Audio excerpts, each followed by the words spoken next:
welcome to the Drebin Stone Podcast, the podcast where two friends raise a glass and have a conversation. Kyle, I got really into it. Hey, Nick. Yeah, you really did, man. Yeah, I just kind of boshed the intro, too. I just let you have it. Well, you were over there like vibing and dancing, man. And I was just feeling it, too. I'm doing the thing. Yeah, just go with it. Yeah, well, it's still organic. It is, and it's still technically the spring. It's gray outside. Yeah, I know. We got some weather about to roll in. Yeah. I love this season in Florida. Like, I know that we have listeners all over the world.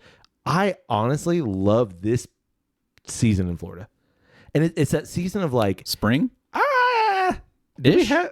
Spring. I mean, spring in terms of like timing. Oh, yeah, timing-wise, yeah. It's that like, it's warm. Right. But also, like, you get this really awesome, like, rain showers that linger for a while. Yeah, and they do drop the temperature dramatically. Yeah, because, like, in the summer, we get rain basically every day in Florida in the summer. Right, at some point in time. Correct. It usually happens around that, like, 2 to 3 time period. Lasts for 10 minutes. Exactly. And then it's just muggy as all hell. Unless that one shower is like right above you and it just sits there for the rest of the day. Exactly.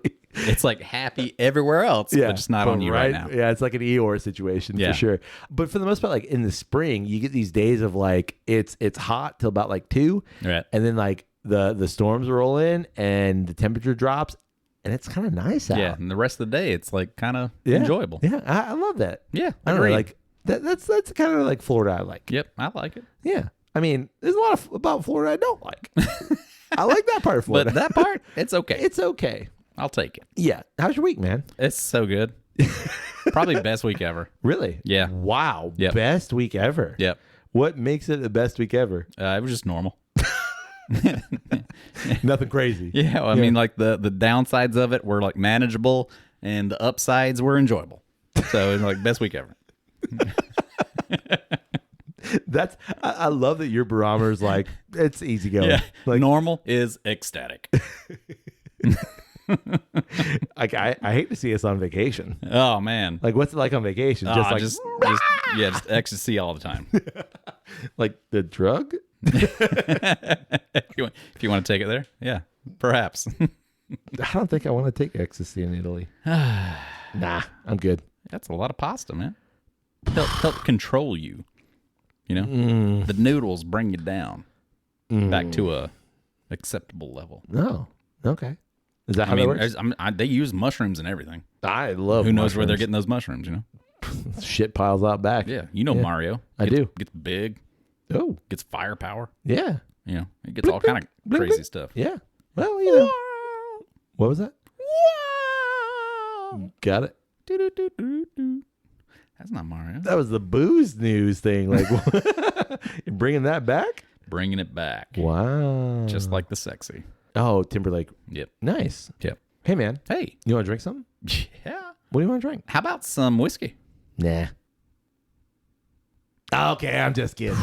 Man, I didn't know what we were going to go with. I love like that like slight depression in your eyes I just saw.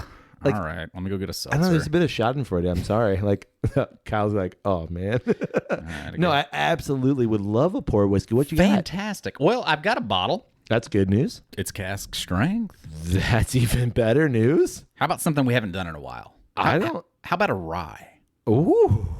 Yeah, I'm for it. I mean, we just came off a heavy Irish whiskey episode, which will actually be next week. We just recorded backwards. Sure. Yeah. So let's that's do. That's called a teaser, by the way. Ooh. Yeah. I felt it. Little tease. Yeah. Have you ever had anything from the Redwood Empire? Like what?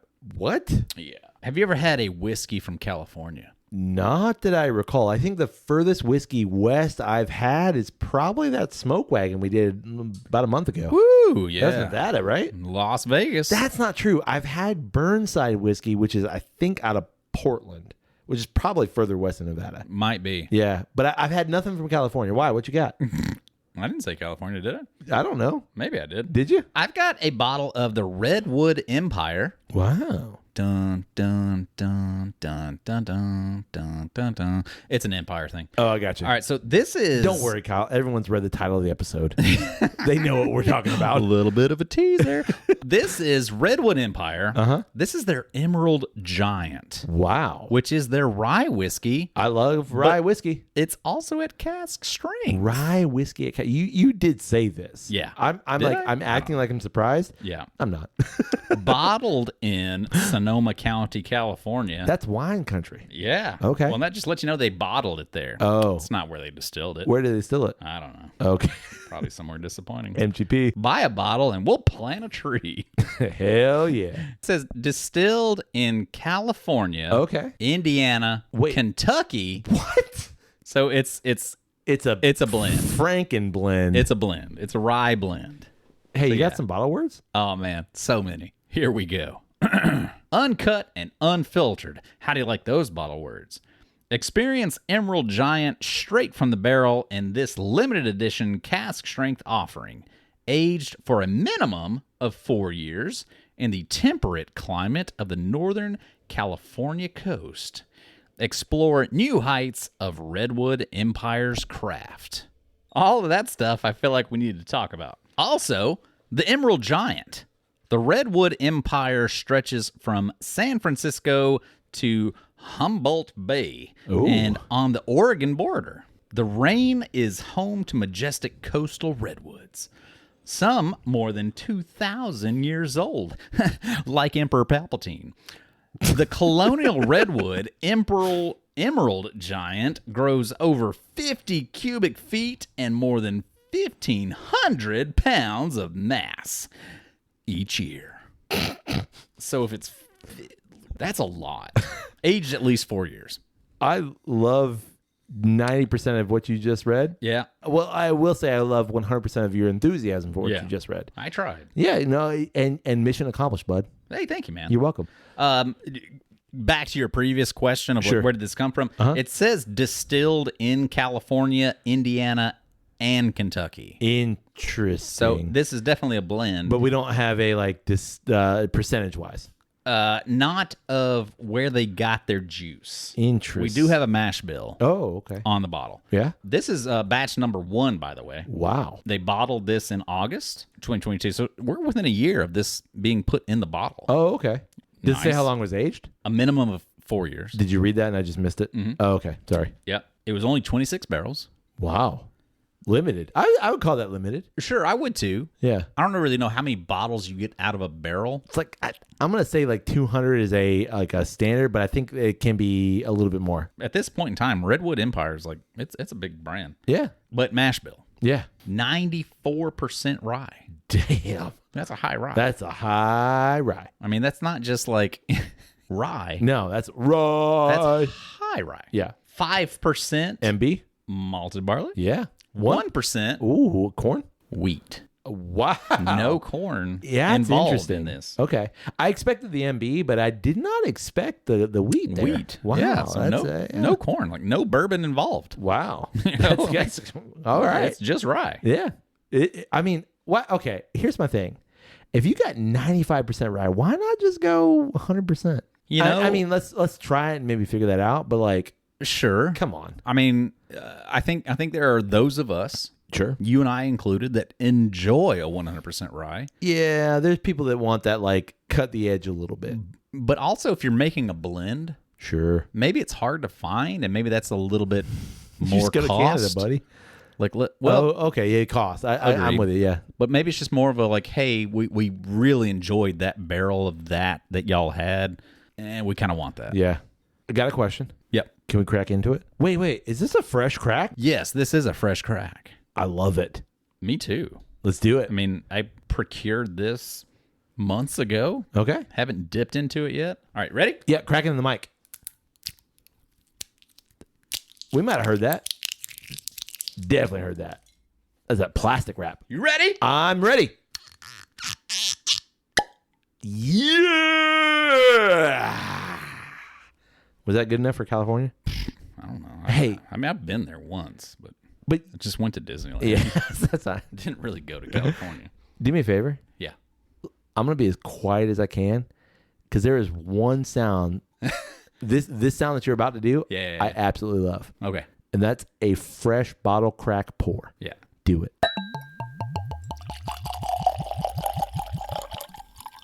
Man. Oh, God, the tingly bit's going. You are even the second pour is just not as satisfying. No, it's not. It's that first pour. And I want to say, like, when I pour whiskey into a glass, normally I get some on my pants. I don't know. Like, you are a master pourer. There's a drip right here. Doesn't count. It's not But on you. it's not on me. No. I don't know how you do that. You got to teach me your ways, oh wise one. Yeah. Help me, Kyle. You're my only hope. Look at the color of this thing, man. It's got some color. It does have a little color. Can I say something? Did I do a really heavy pour? You did. I appreciate. No, I appreciate your pour. I mean, if you need. Like, no, I'm totally good. No judgment here. Well, I mean, I love that you knew what I was about to say. Sorry. Can I say something? Yeah. That is a hefty pour. It's not a hefty. It's not a hefty. It's like it's a pour. I feel like right in the middle of the bulb. It's 2 fingers. Did I go above your bulb? No. I feel like I'm right at the halfway point on mine. I might have went a little ahead, but you had the first pour. Yeah, yeah. You know, it's just it's I something that comes did. out of the That's bottle right. too much. Yeah, no. Listen. I'm not saying I don't appreciate it. Yeah, I appreciate it. I'm just saying, like, hey, yeah. that's where we are. Yeah. All right. On the nose. On the nose. Holy crap! Hello, rye whiskey. Yeah, that is piney as hell. I mean that. I'm not gonna say it's like, you know. Whoa. It's everything you want out of a rye. Yeah. But it's all the great things that you want out of a rye. That is a pine forest right there, man. It's like a pine forest and some like sorghum syrup. Yeah. It's got that pine tar. Ooh. Pine tar is perfect because like when I think of like walking through a pine forest, obviously you go to those piney notes, but that pine tar, man, it has like a bit of bitter, has a bit of like baseball cheating on the end. Like it's great. A little baseball stickiness. A little bit of curveball. Yeah, a little bit of curveball. Man, this is it's delightful. That nose, delightful. It reminds me of one of my favorite ryes, and that's that piggyback. Yeah, it's a heavy rye. Right. It's letting you know 1,000% this is rye. Yeah. Can I say too? Like I appreciate a rye that is rye. Yeah. Like it's unapologetically rye. Listen, it only has to be 51% rye, but like you've chalked in 95% rye. You know, I would like go the whole 100, but I get it. For sure. You want to even out those edges because rye can be a little like, but man, I love a rye. I totally agree. Like it can be a little spiky. Yeah. And I feel like, you know, especially if it's something that's like 51% rye. Yeah. Where it's like, okay, you're a rye. You're technically a rye, but you're still leaning really hard into bourbon. Right. I'm a little bit more okay with this with the fact that it has no corn in it. Yeah, I agree. MB and wheat. I mean, cool. And both add a nice, well-rounded sweetness. That's what malted barley and wheat do. Right. Like wheat. I mean, and honestly, it's only 1% wheat. So like, come on, what are you doing there? But yeah, MB is really like mouthfeel, and it adds this like well-rounded nature. Which that's why I'm interested in the palate. Yeah. Speaking of which, right. Ready? Well, really quick. I mean, on the nose, it's straight up rye bread. Oh, it is Jewish rye grain bread. Enough sniffing. Time for sipping. Going in. Wow. Hello, rye. Whoa. Wow. What? It hurts a little. Am I okay? Man. Am I okay? Whew. What was the proof? 117? 116.4. Hold on. I need a second. Man. Am I just a little... That just got me again. It's the same sip. I feel like a little bit of a weakling right now. That's lovely. Okay. Sorry. I got hit with some proof. My life flashed before my eyes. I got to try it again. Dude. Okay. Yep. I'm hit with some expo marker, but I don't dislike it. As much as I normally dislike that expo marker nature in like bourbon or even scotch sometimes can lean that way. In this case, I know it's related to the rye and I actually like it. It's you know, okay, it's not expo marker. It's that chunky. It's a touch of it. It's that chunky Sharpie. Yeah. It's that like Sharpie with the steel ball bearing in it. You know what I'm talking about? Yep. Yeah. Yeah. Yeah. But in a good way. acclimated now, dude. That rye note, freaking cut Yeah. through everything. Like, I got to be honest. Like, out of the rye bottles that I have right now, Jesus. nothing does that. Like, the other night, I had a pour of a couple of different of my rye bottles right now. Nothing really gave me that rye snap. That is like pumpernickel Jewish rye bread deliciousness. And I wanted that. Yeah. And I usually only get that from Piggyback. Yeah. Because it's 100% rye. And I know that. The other ryes that I have, none of them are 100% rye. Yeah.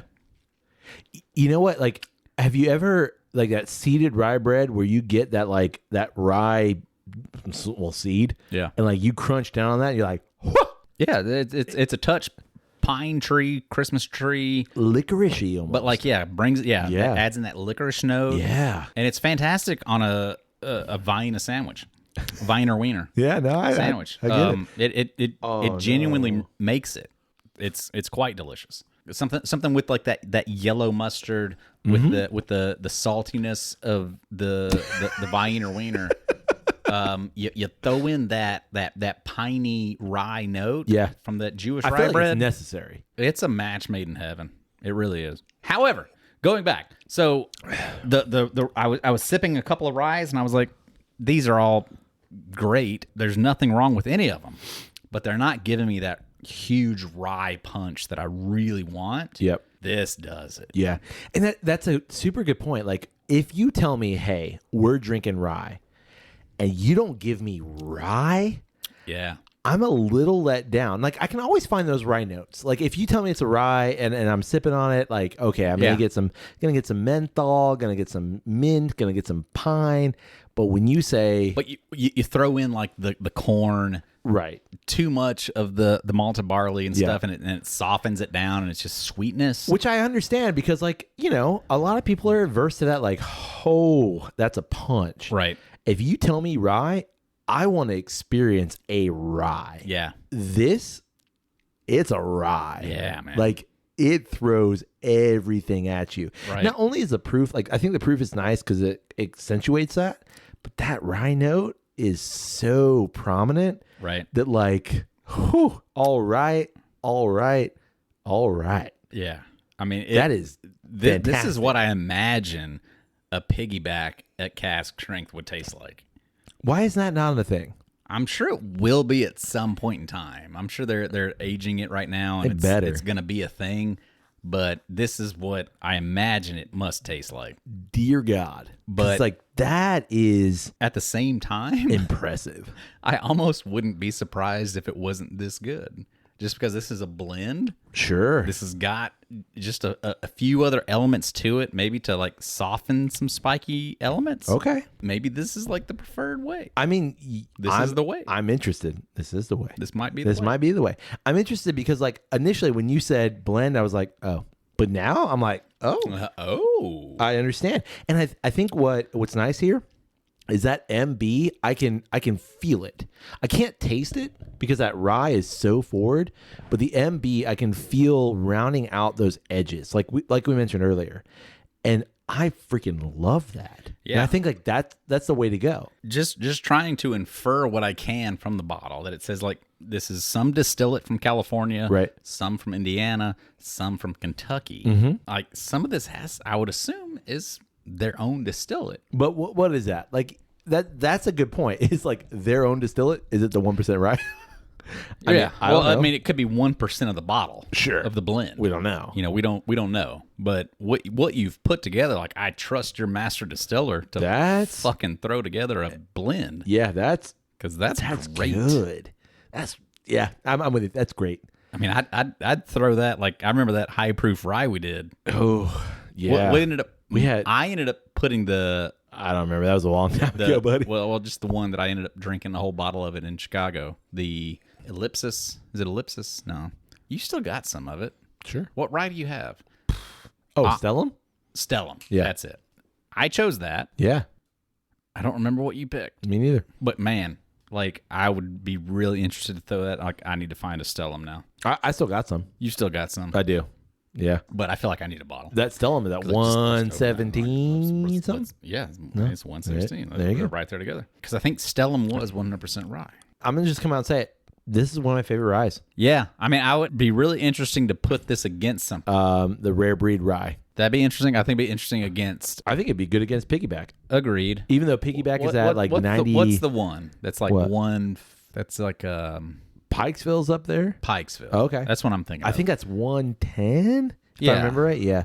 Like just in terms of like ryeness. Yeah. I think that'd be interesting, but like the Stellum for sure. Like that's the one because I feel like it's up there. Yeah. that The one ballpark. I have is 117 for sure. Easy. 117.4, 117.2. Yeah. Something like that. Like I'd be really interesting to see where does that hit with that because I mean it's delicious. I agree. Go ahead and throw it up against the big boys. Why not? See what happens. Yep. Speaking of Empire, I feel segue coming on. I think we're at that point in time. We're falling within that time period of the year We are. of Star Wars days. Well, you know what tomorrow is. What's tomorrow? Tomorrow's your birthday. Happy birthday, buddy. Oh, thanks, man. Yeah, absolutely. Yeah.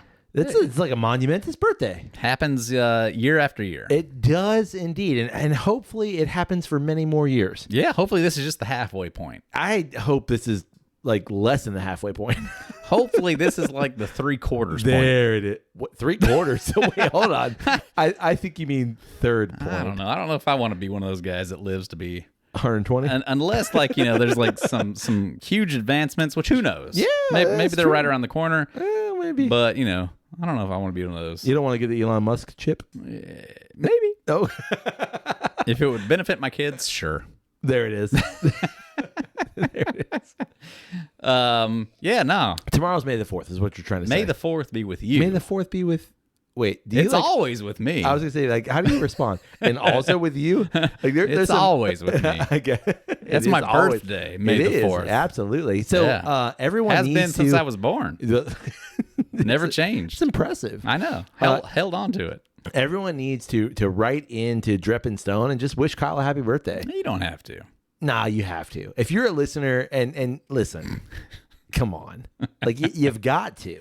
May the 4th. Tomorrow is Kyle's birthday, and it's also Star Wars Day. It's May the 4th. Yeah. Yeah.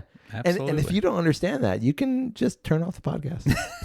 Like, here on out. What are like, you doing here? Yeah, exactly. You got the ride review. You did. Move on. You did the thing, and we'll see you next week. Yeah. But if you understand what May the 4th actually means, we're going to talk about Star Wars. We're going to talk about Star Wars. Can I say, like, just in general, I think for me, over every other IP, Star Wars might be the thing that, like, even the misses and there's just the whiffs, like, I almost maintain complete faith in. Whew. Faith is a hard word for me. Okay. For me personally, I know that there are people involved who get it Sure. and want it to succeed and are not willing to bend to certain criteria. Like you look at like Marvel, DC. Sure. I mean, they go back to like the 40s. Right. Maybe even further back than that. Maybe even further back. Yeah. Further back. But like, I mean, Star Wars literally started in the 70s. Mm-hmm. So like, I mean, they have a longer span Sure. of IP. Yeah. So it's, hell, you wouldn't even look at like Three Musketeers. Like, I'm into that shit. Yeah. Like, yeah, let's go. Okay. Maybe what I mean is, like, all of the misses, and there's been some misses and recent misses. I still am like, I'm good. I still like what we're doing here. Yeah, I want to see what else there is. And I know you and I have been critical of some of those misses. Sure. And, we've lambasted things in the past. Yeah. But even when that happens, I've seen Tatooine. 1,000 times. Let's see what else Give there me is. something else. Like, I like Tatooine. I'm fine with it. But, like, can I see something else? Give me that mountain rock on Coruscant. Like, let's show go. me something. Let's Show go. me. But, like, even then, Yeah. I'm still happy when I see Tatooine. I'm like, come on, give me something else. But I'm still happy. Like, there's something about Star Wars Yeah. that even though I think I'm critical because I care. I'm not critical just to like be that guy who's like, man, all this stuff sucks. I'm critical because I loved the thing. You're critical because you know how good it can be. Yeah. And you know what's out there. You know what's available. Right. Like there's some amazing epic tales that are waiting to be told.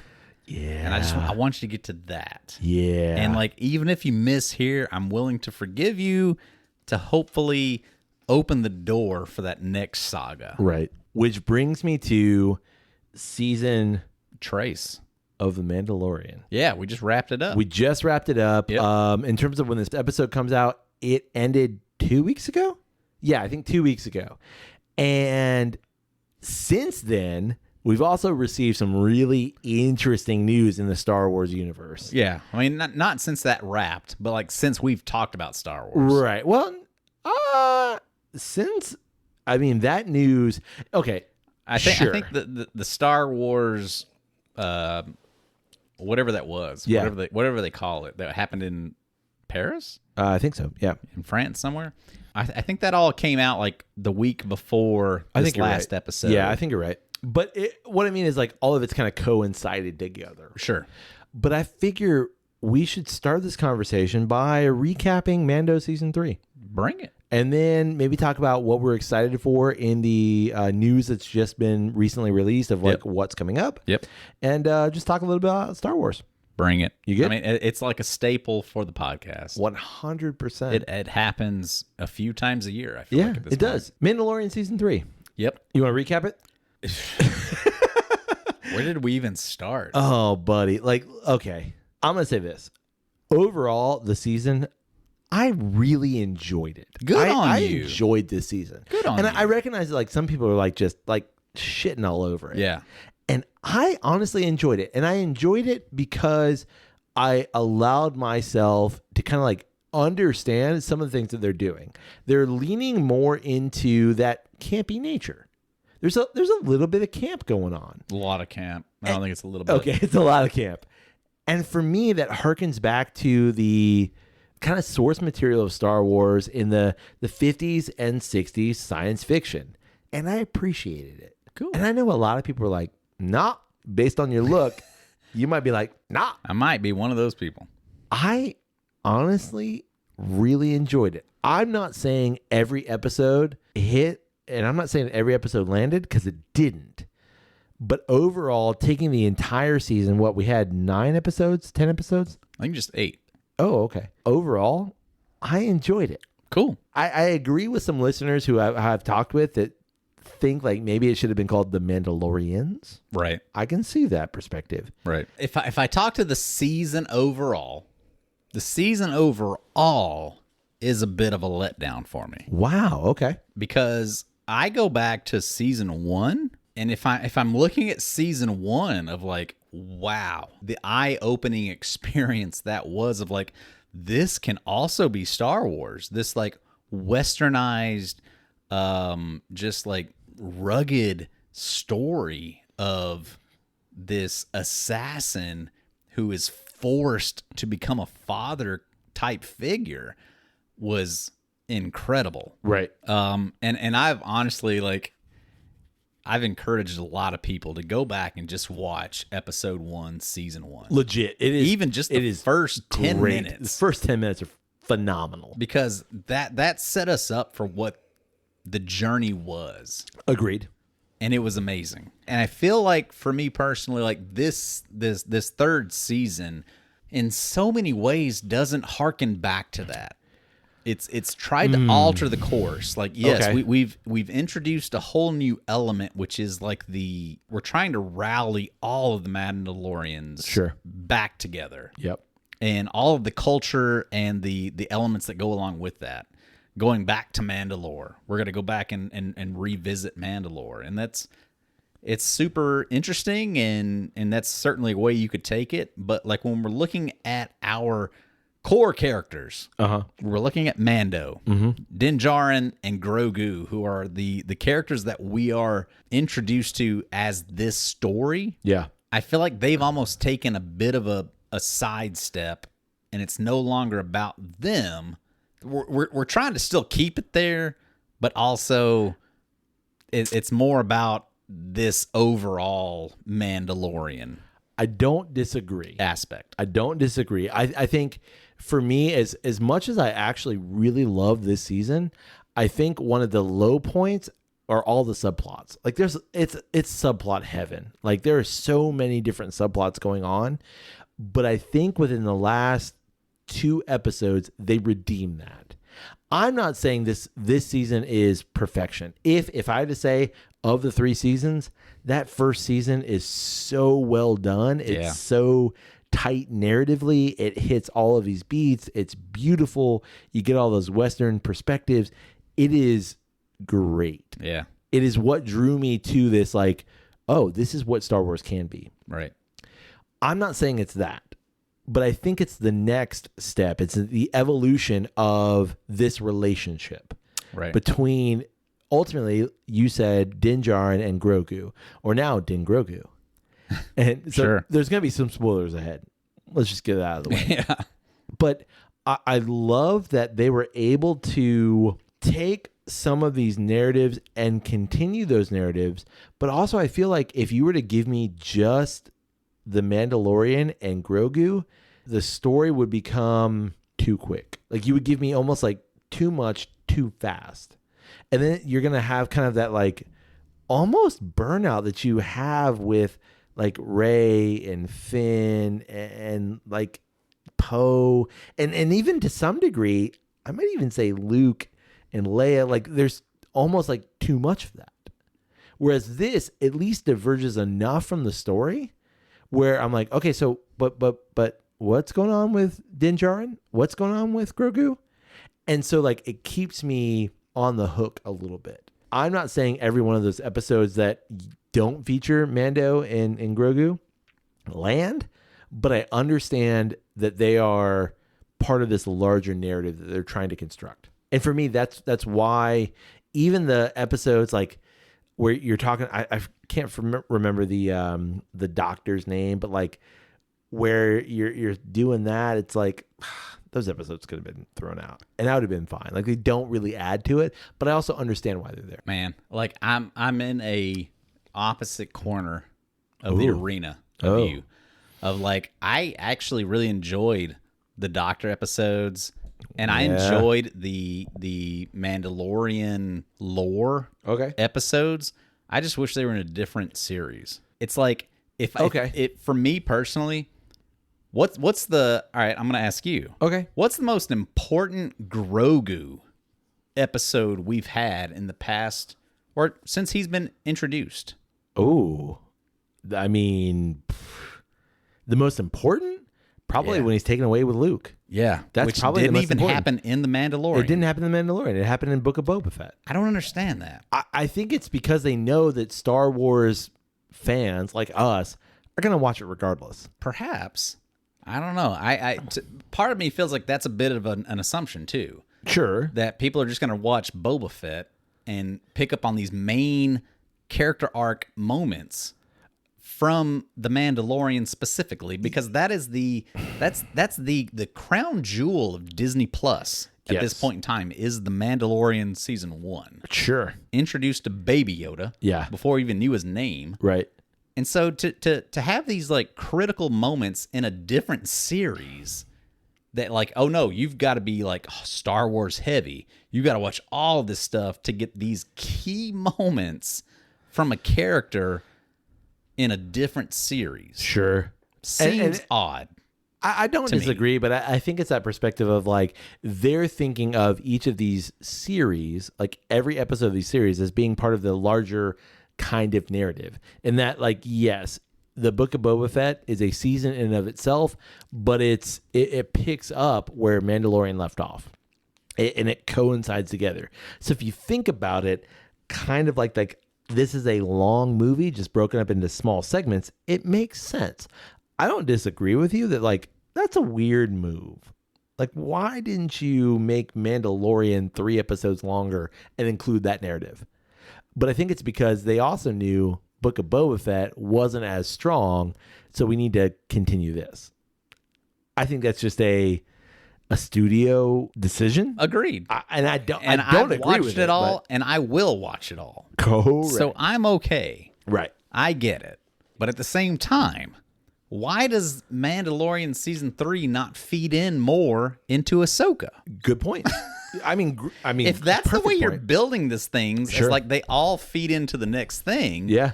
There's nothing leading us into Ahsoka other than a brief moment of a mention of Thrawn. Correct. And that's frustrating too. But yeah, I don't disagree. Grand Admiral Thrawn, where the hell is he? I mean, yeah, we that's not what it just says. like dropped a name. Yeah. But like those of us he's who out watch doing his own Rebels thing. and those of us who know like the Legends books and stuff, Yeah. like, yeah, no, we get it. Yeah. We know that's where you're going in Ahsoka. But it's like I can only imagine that like they're going to do that in Ahsoka. They're going to explain that more. I'm sure they will. Yeah. But like we also introduced Ahsoka in Mandalorian season 2. Right? Yeah. And then she was also in Book of Boba Fett. She was there with Luke Yeah. teaching Grogu. They had a conversation, Yeah. which was amazing. Like, to me, I think the most disappointing aspect of The Mandalorian season 3 was that if that's what you're telling me is that these are all just one big thing and they're like different chapters within one big story, was that you didn't do that in this specific chapter. Within The Mandalorian, you stayed within The Mandalorian and you didn't lead me anywhere. But at the same time, you didn't really give me that much with like, okay, Grogu got a suit. And now he gets to walk around and say yes and no. Yes. Yes. Yes. No. No. No. No. So like it didn't expand The Mandalorian and Grogu No. I very much. I don't think I think it did. I think it expanded Mandalorian in the way of like, I mean, that final episode where he adopts Grogu, that takes that character and it's like, okay, you've learned. It's not because Who learned? Mandalorian. The Din Djarin has like season 1. It's about him. He's like it's Lone Wolf and Cub. It's like you are. I hate to go back to The Last of Us, but you are cargo. Like you're just the thing that you're the job. Sure. You are the I got to get point A to point B. But season 3 solidifies you are not kid. You are not the kid. You are my son. And like you are now like we are linked together. And to me, like that is the overwhelming aspect of this season is not. It's not that like Grogu's learned necessarily. It's Mandalorian. Din Djarin, the Mandalorian, has learned like I need him. He needs me, and I need him. And maybe even I need him more than he needs me. And to me, like the result of that, in terms of like the parental realization that I think Mandalorian has, is great. I'd be so willing to agree with you. If that happened at the end of season 2, if fucking Luke Skywalker shows up and he's like, I need him, and Din Djarin at that point is like, you can't have him. He's mine. This is now a good force and a good force debating. Right. To do it at the end of season 3, why? Okay. It's like, you've said it through words. Sure. That he is my son because I want him to go through the rituals of the Mandalore. Yeah, he's too young, but blah, blah, blah. Okay, well then fine. I will take him on as my son.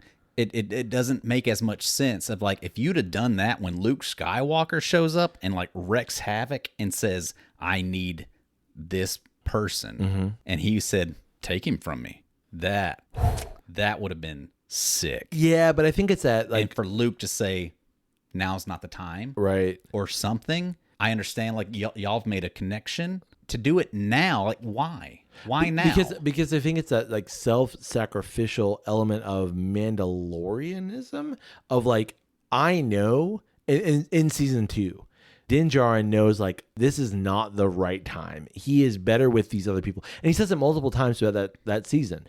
I have to get him here because he is going to be better off in this situation.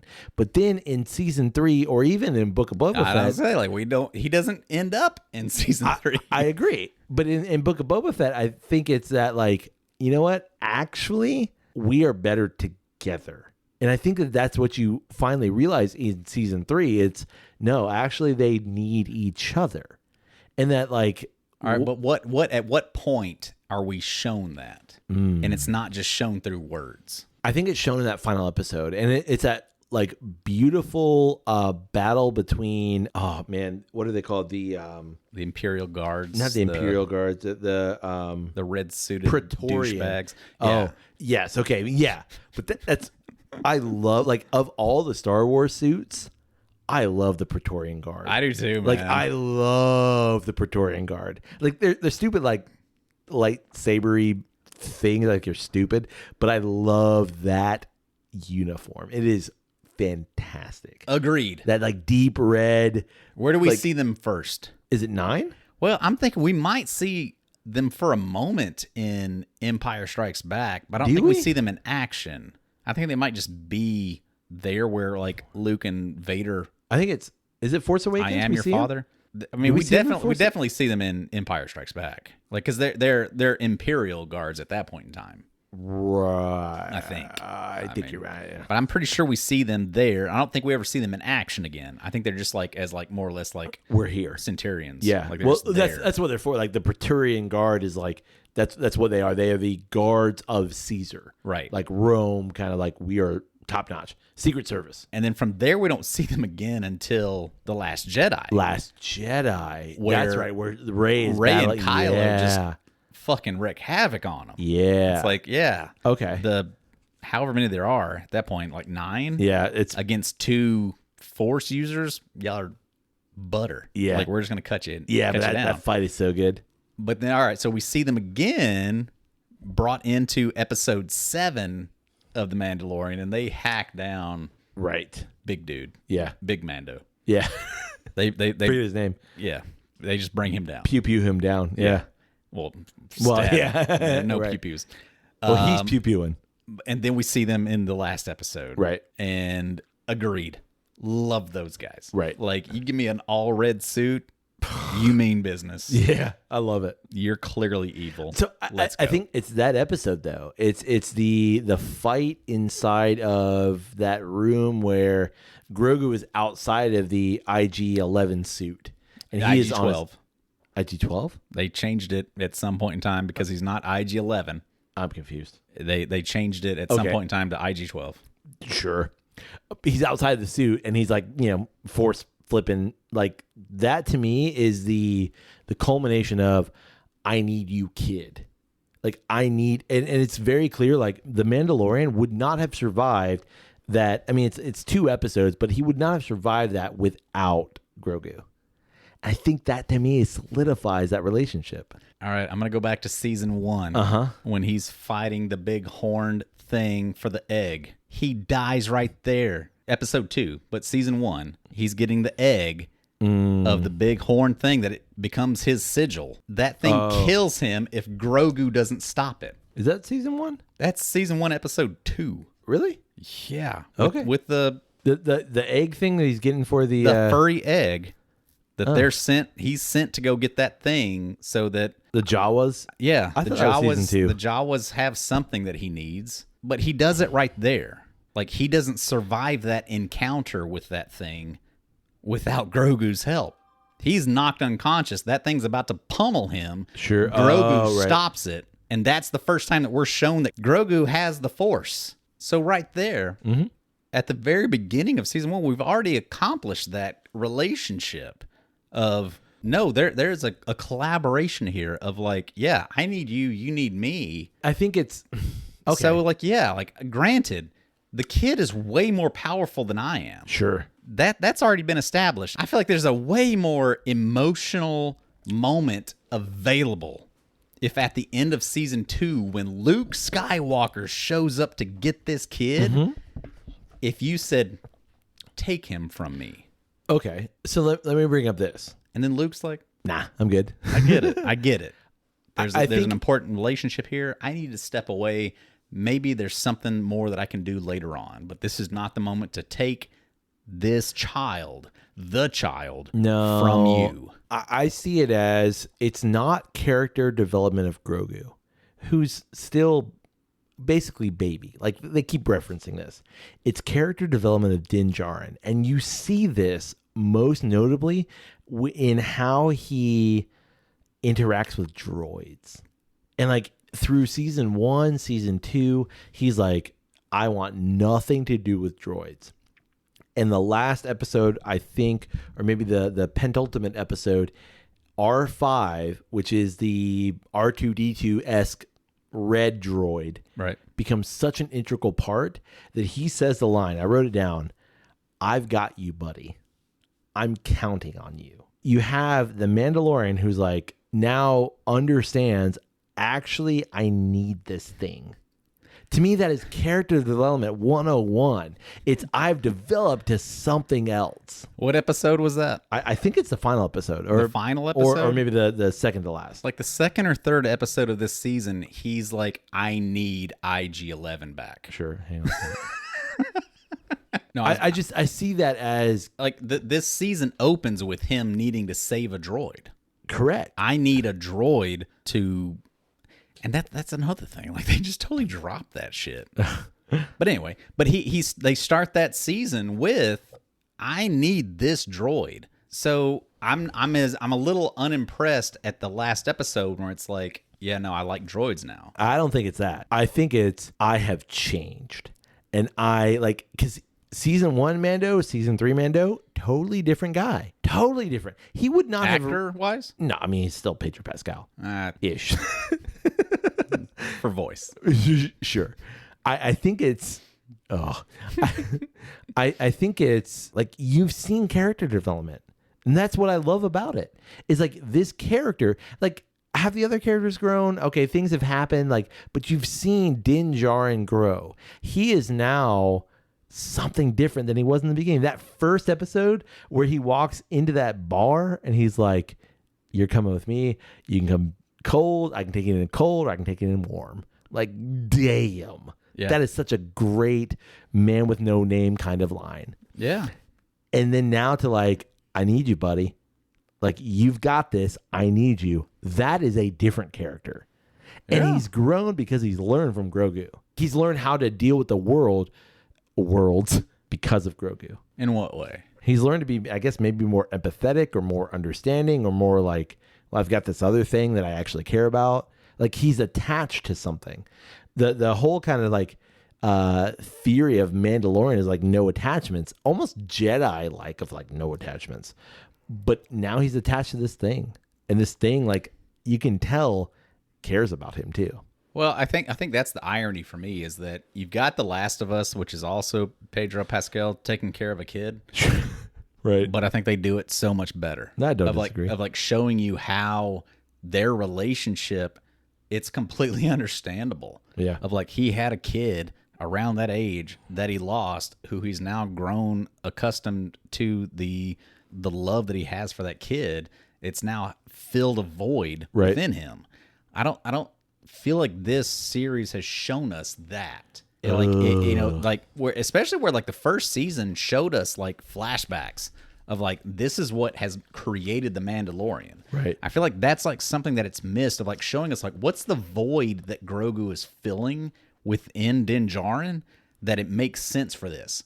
Like I think there was such a finality in season 2 of, hey, I did my job. I got this kid that is important to me where he belongs. Sure. And then that's all undone in 2 episodes of another series. Right. So that now, all right. So you're back with me. I've got you now again. What's my purpose now?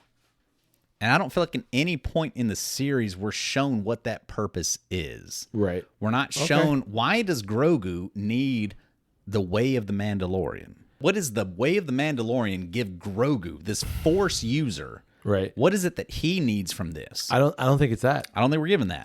Because I don't think it's that. I think it's this person. I think it's a story about love. Like, yeah, you could say like, what is Grogu benefiting from. And you could point to a variety of things, but it's ultimately he loves this person. Can you explain why you love people? And maybe I don't know, maybe I'm reading too much into it, but like to me, it's that guy. It has nothing to do with all that other stuff that were like vague religious perspectives of Mandalorian. It's him. I see him as the father figure, and I love him. And like, even if he were part of quote unquote the dark side, I would still love him. That's how I see it. It's not all of the Mandalorian lore. It has nothing to do with that. I mean, it's about Din Djarin. I love him. Why? I don't know. I think I guess that's where I'm lacking of it. Is Okay. I don't understand it. And I think like I don't know if they're trying to explore like why does he love him? Like I don't think that's Like I feel like in season 2 when he meets Ahsoka, she already knows him somehow, or she's able to communicate I think with him there's a in connection, that right? way. Yeah, like a force connection somehow. So there's a deeper meaning to the relationship there. And then he meets Luke, and they go off and they do like some force shit, and it's like. In season 2, right? When we meet Boba Fett again, he's communicating with Luke through space. You know, like you would think that'd be interesting, right? To him. I think that's just where I land on it. Is like I don't understand. You haven't given me a reason of why they have to be together for me, other than just like baby bird and mother. Sure. Of like, hey, this person helped me through a thing, so like now I'm eternally grateful. And maybe that's all it is. Well, that's unfortunate then, I guess. Okay. For me. Can we talk about Moff Gideon? Sure. I love Giancarlo Esposito as Moff Gideon. Like, I think he's that right, like, really? Like, you're the baddie, but also like, actually, you're a little scary. A little scary. I love that freaking suit. To me, I can, okay. Real quick, I know I love this season more than you did. Like, I mean, just based on our conversation, I love this season more than you did. Yeah. I love that suit. That Moff Gideon, like, weird, like, Darth Vader-esque, like, voice. I thought that suit was great. I thought his end was really stupid. Like, really? You're crashing an Empire cruiser into, like, this base and, like, people are surviving. What? That makes zero sense. But I loved Moff Gideon in this. I thought his character was great. To me, like the whole thing like reeks of you're a big name actor, so we can only afford you for 2 episodes. Because like why are we just now hearing about the fact that you survived on the second to last episode? Regardless. All right, the suit.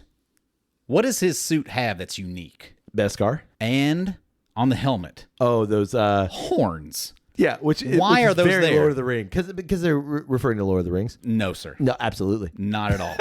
Okay, they're referring to Darth Maul because Darth Maul won the Darksaber. Okay. From the whatever they're called. Like he was the leader of the Mandalore for a while. Right. Yeah, you're right. And they don't even mention it. God, just give me a bit of that. Because like I've watched all the shit. Right. Like, give me. I understand why it's there, but just say, "Hey, yeah, no, like you like the new suit." It's Sauron. What are you talking about? It's Sauron. It's fucking Darth Maul. Like we are the Dark Mandalore, whatever they were called. Just give me that. Like I agree. Like it was a cool suit. It was a cool suit. But explain, why does your helmet have horns on it? Yeah, I think this harkens back to. But I think that would have been too Darth much. Maul. I think that would have been too much. If you would have told me that, it'd been too on the nose. For you. No, I guess because I get it, and No, like I get I'm it too. disappointed that it's not there. But I think like you didn't know why that was there. I was playing the thing. You said fucking Lord of the Rings because it looks like Sauron. No, I was. You knew that was Darth Maul. It clearly is referencing Darth Maul. Very clearly referencing. Because you watch Rebels. Yeah. And Clone Wars. Well, not all of it. I know enough to know. Like it's very clearly that Darth Maul had the Darksaber. Yes. But what I'm saying is anyone who knows. And like what unless they're trying to set up something else, what's the purpose in telling us all that? Because you know that, I know that. Right. Why do we have to talk about it? To me it's like, "Oh, that's why he looks that way." That's how I took it. Okay. You know what I mean? It's like all those little things in like the Marvel universe. They don't have to explain every little thing because they know your nerd already knows about it and your other person doesn't care. Because like, is it a plot point that actually matters for the general populace? It's not. But for those who care, it's like, whoa, awesome. I feel like that's a missed opportunity. I'm not saying for it's the not. mass population of people that have seen Star Wars stuff to say that, like, hey, I'm wearing this helmet because of Darth Maul. Sure, but like you got to remember, like the general population would be like, oh, no, you got to remember, people who know it are like, duh. Your average viewer is not watching every single thing. Your average viewer is watching the 9 movies, and that's it. Okay, you see what I'm saying? Yeah, but like, so then your average viewer didn't watch Boba Fett. And they don't understand why Grogu's with Djarin at the beginning of this series. When we ended season 2, he went with Luke Skywalker. I disagree. I think like much with like Marvel, you could watch every single Marvel movie and not remember every single reference, because that's a part of the problem of like Marvel movies is that they're so self-referential, right? That like all of your Marvel nerds are going to be able to be like, oh, all of those things, but your average viewer is going to be like, so he said this line, which I think is important, but like, okay. And I think like that's where Star Wars is also in terms of those perspectives too. It's like your nerd is going to know it and they're going to be like, yes. But your average viewer who like knows that storyline well enough is going to be like, okay, I see the connection, but Okay, so you're saying that your average viewer would watch episode 1 and see Darth Maul, this guy with horns. Right. And then go to the last episode of The Mandalorian season 3 and see those horns on that helmet and be like, yep. Nope. Connection. Nope. I don't think they'd make that connection. That's what I'm saying. So I don't think why not mention that? Because and get that person that has seen episode 1 connected and want to go back and see that's all part of my that. point. Like, oh my god! Unless they're trying he to survived? unless they're trying to make some larger connection, to some degree, does it matter? It matters to you and I. But you're making the point that it doesn't. Correct. Correct. Fair enough. Okay. All right. Can we talk about Sun Hyung Lee? I'm butchering my Korean names. The X-Wing pilot. He makes a return. Sure. I'm way more like happy to see Zeb. I'm sorry. Have you watched any of Rebels? Yes. Okay, the monster dude, the Chewbacca-esque character from Rebels. Uh-huh. He is in episode like 6 in that bar with the... Really? Yeah. Absolutely. Same voice actor. Wow. It's Zeb from the Rebels. Wow. And like the rest of the Rebels cast has been, so we're going to get Hera. Right. We're going to get Sabine. Right. And they've already cast the kid, the Jedi from that. He's going to be in Ahsoka. Oh, okay. So the whole cast of the Rebels is back. So we're getting all of it. But Zeb was in this series. Oh. I thought that was like my favorite part of this whole series was the fact that y'all did Zeb, and Zeb looks better than any other CGI that Marvel has done. Wow. Because it's done within house. This is Lucasfilm doing Lucasfilm CGI because he is Zeb.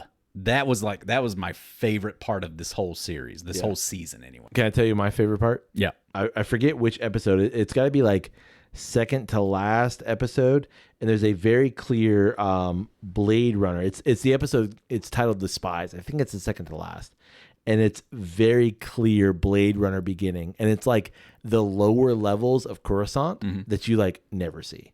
Sure. And I freaking love that because Coruscant is a city, a planet that is basically just a big city, right? And they make multiple references to it in this season of like that's the top of a mountain. Okay, so clearly there's at least, 20,000 feet below this. Right. That's cool. Yeah. And so, like, there's this Blade Runner-esque beginning of that episode called The Spies.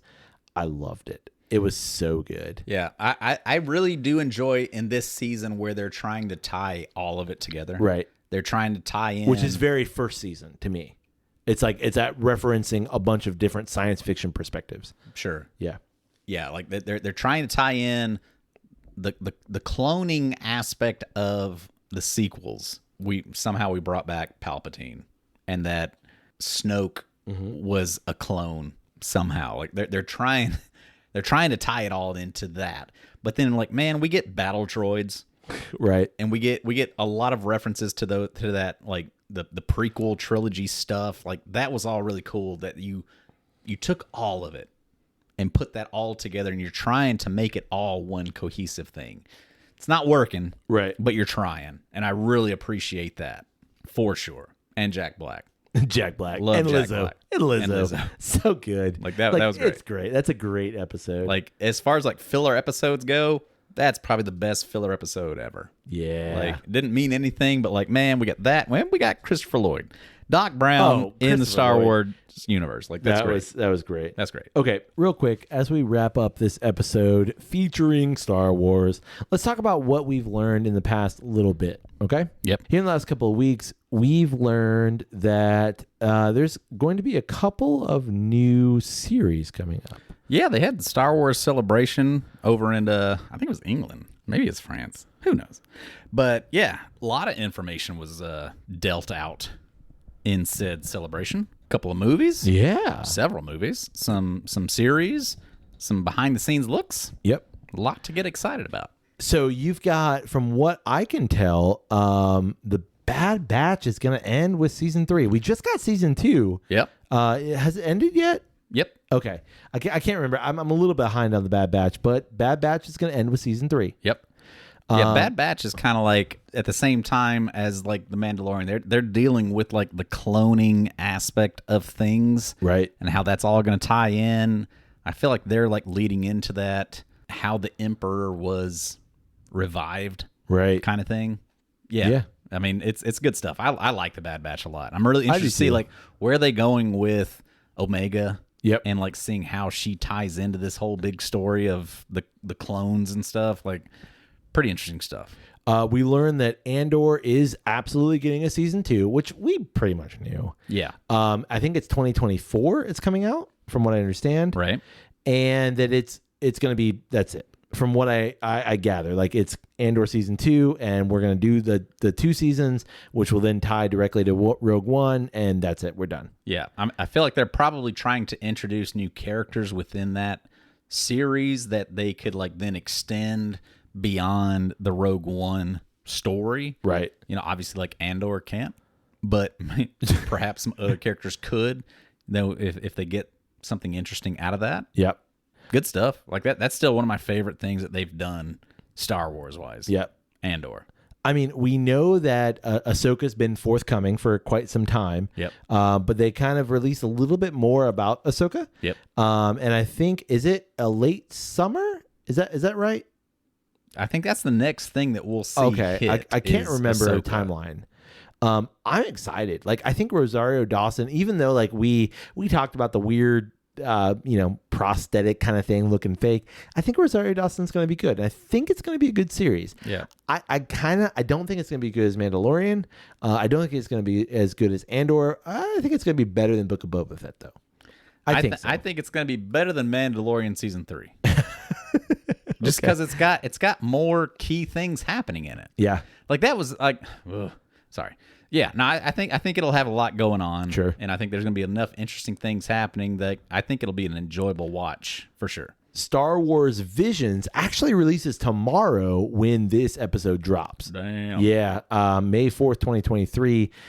Star Wars Vision Volume 2 releases, which I think is cool. It's just a reimagining and a retooling of some kind of things, and I think that's cool. Yeah, I mean, I loved the first series of Visions. There were like 3 or 4 episodes of that just like kind of blew my mind of this is what Star Wars could be. Yeah, this is not what we're gonna get out of Star Wars, but like this is like other world, like in this whole multiverse world that we're living in right now. Yeah. To think that like this could be Star Wars in a different version, like epic. We learned that Dave Filoni is going to get his chance at helming a Star Wars movie. Yeah, like a legit, like a saga film. Yep. And I don't know if it's going to be, they haven't really released a whole lot of details. We don't know the title. We really don't know a whole lot about it. I wonder if it's going to be a like Rogue One kind of thing where it's a storyline, its main storyline, but it's also like a secondary thing. I mean, it's going to be secondary, but it's going to be the culmination of Ahsoka and the Mandalorian and Oh. all of these storylines that we're dealing with right now, Rebels and all of that, it's all going to tie in with this one movie because Gotcha. it's all his thing. Like the remaining aspects of the Imperial perspective and the New Republic kind of coming together. Yeah. I mean, Okay. it's everything that he's more or less been in charge of creating. Right. Like he created the Clone Wars, he created Rebels, he created the Mandalorian. It's all of these storylines leading into The Force Awakens. Right. So he's going to help create all of that lore. We learned a little bit more about the Acolyte, which takes place 100 years before A New Hope, from what I understand. Is that right? Or is the Acolyte like the 25,000 years? I can't remember which. There's one that's like Yeah, I don't remember. way in the past. I feel like that's the movie, but the Acolyte is a series. I think the Acolyte's a series that's supposed to take place like 100 years before A New A New Hope. Hope. Yeah. Yeah. And it's supposed to be like the High Republic day. Yeah. It's the High Republic days. Right. Which I'm excited for, just to see like how are you combining all of these things together. Yeah. The First Jedi, which is, I think that's the series that's 25,000 years Yeah. ahead of everything that we've seen so far. All of it. I'm skeptical. That one I'm skeptical about, because like, how are you going to show a culture and a perspective 25, like we can't currently quantify 25,000 years ago. And how are you going to do that? And like, you're going to tell me like lightsabers and that kind of stuff, 25,000 years old. Ugh, I'm interested. I'm a little like guarded and suspect. We'll see. To me, I'm the opposite. you're like, I'm all like, yeah, like I'm done with like this era. Right. Like, give me anything else. So I'm in the ballpark of like, yeah, show me how this all started. Sure. Show me the the origin story of the Jedi. And if it happened 25,000 years ago, cool. Bring it. we learned about Jude Law's role in the Skeleton Crew, and the Skeleton Crew is supposed to be set in the same timeline as the Mandalorian. I'm not really sure a whole lot about it, but from what I understand, it's a well, I don't know a lot about it. Jude Law is all in on that Disney Plus thing. Yeah, he is. Yeah, but I know that he's got a big role in Skeleton Crew, which is supposed to take place at the same time as Mandalorian. There you go. So And- that'll probably tie into Filoni's Sure. story also. And finally, the big news: Daisy Ridley is going to reprise her role as Rey Yep. in a yet to be announced title that's supposed to take place 15 years after the events of Last Jedi. Yeah. I mean, you got to assume that that's like the next chapter in the trilogy movies. Yep. Is it's going to be Rey attempting to restart the Jedi Order. Yep. I'm going to say this. They've got me. I'm excited. I'm interested. I'm a bit guarded with some things, but I recognize that Star Wars has become one of those, like, kind of similar to Marvel. Some things are going to be just epic, and some things are going to just add a bit to the story, hit and miss. But I'm okay because the larger perspective I trust as a whole. That's where I am. Sure. I mean, I'm interested regardless. Over under, though. Does Grogu show up in that Daisy Ridley movie?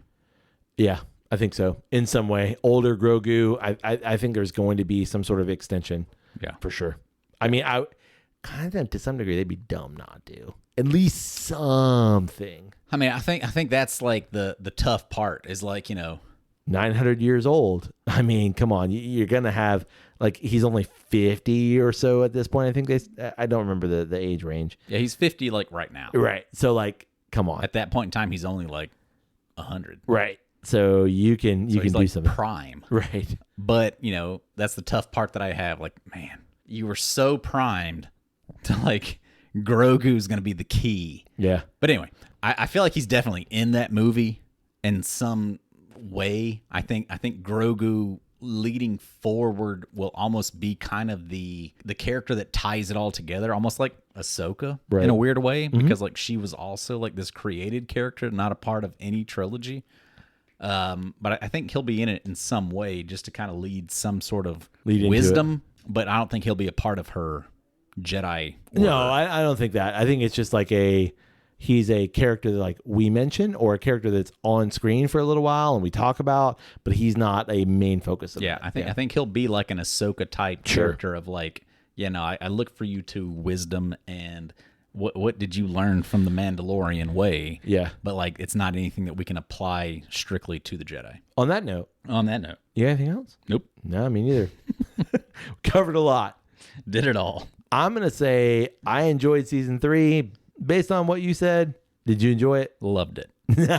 Every second of it. Not what I heard.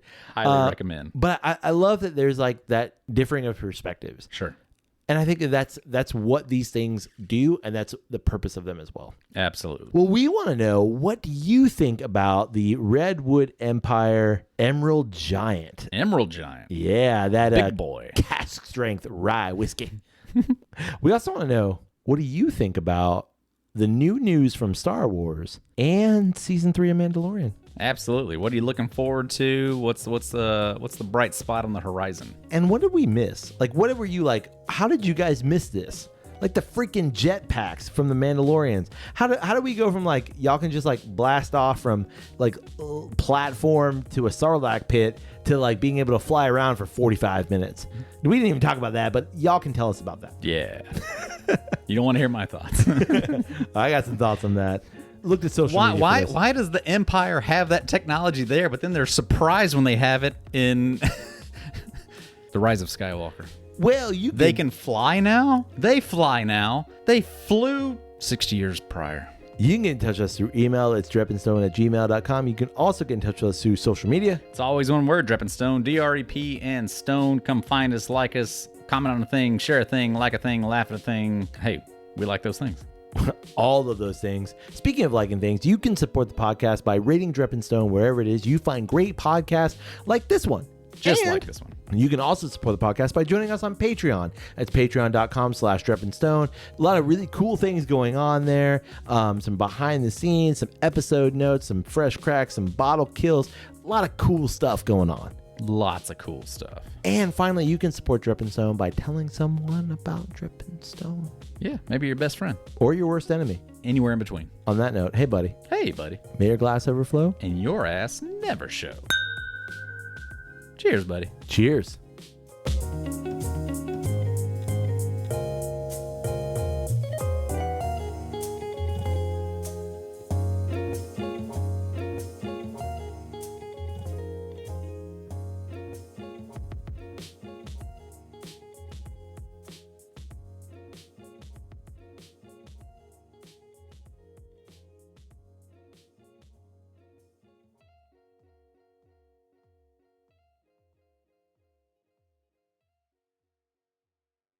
I know a lot about Scotch right now. Oh, man. Wow.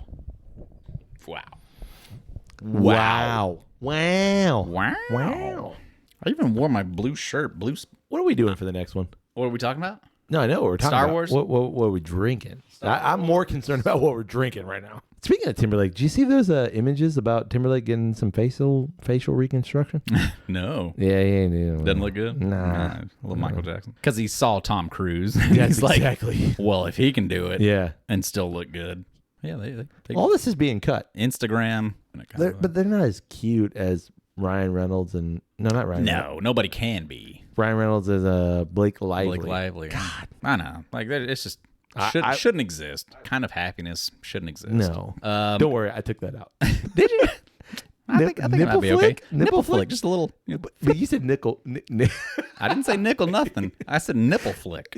Yeah, just a little flick. Flick? Yeah, just fleck. I think you said fleck. Nipple fleck. No, nipple flick. Okay. I like. You left that door open.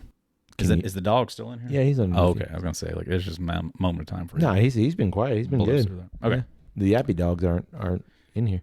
Did you like that? Loved it. You need a towel? 2. Help me, Obi-Wan Kenobi. Cannoli? I've always thought I was more Kylo Ren. Kylo Ren. It just. Are you sure you want to? I'm cool with it, honestly. okay. Like I'd like to play both sides. Did you watch the newest episode of Ted? I haven't watched any Ted. I know. I'm sorry. I'm have, okay with it. I have access to Ted. I just haven't watched any Ted.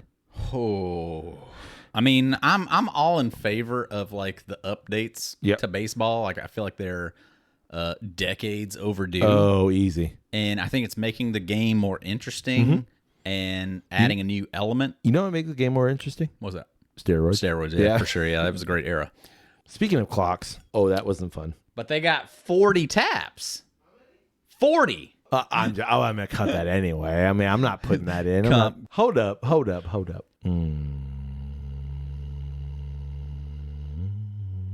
Yeah, no, you're right.